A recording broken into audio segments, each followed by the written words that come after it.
Part C. When t equals 22, the displacement of the particle from A is 14 meters.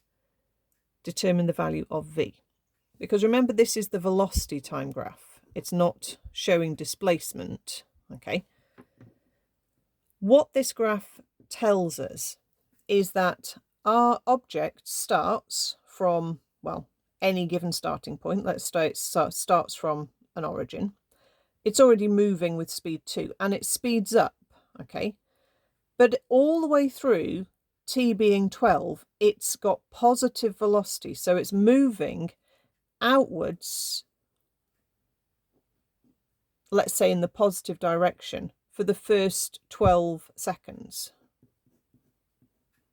Okay, it's speeded up and it's slowed down, but it's still got positive velocity all the way from 0 to 12. So it's been moving away from the origin in the positive direction for the first 12 seconds. Then the velocity becomes negative. Okay, so for the 10 seconds after that, it starts to move in the negative direction. Negative velocity means it's moving in the negative direction, but remember, it's already quite a long way positive at this point. So it's now returning, okay, but it hasn't got all the way back to its starting position, okay? This area is not as big as the original area we worked out as 34 meters, okay? And it's told us that it's 14 meters away from its starting point by the time it gets to here. So basically we know that that little gap is 14 meters. So it must mean that that section between 12 and 22, it's covered 20 meters on its return journey. It hasn't returned the whole way back to the beginning, okay?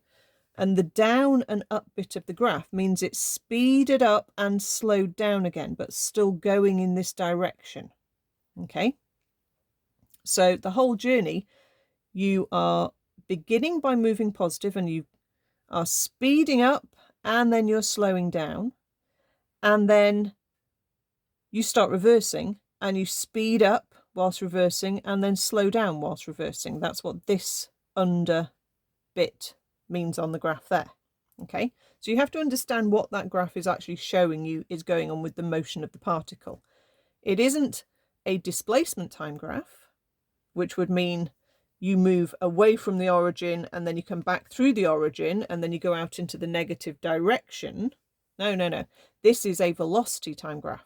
Okay, so it's showing us we are moving in the positive with positive velocity for the first 12 seconds, even though we're speeding up and slowing down. And then between 12 and 22 seconds, we are reversing. We're speeding up, reversing, and then slowing down, reversing. Okay, so after all that, let's work it out. The area of the underneath triangle, that has to be 20 meters. Okay, 34 out and we're still 14 away, so that must be 20. So there we can say a half times base times height, and on our triangle, let's take our base as that arrow there, which is 10, and our height is that distance that we're trying to find, which is v.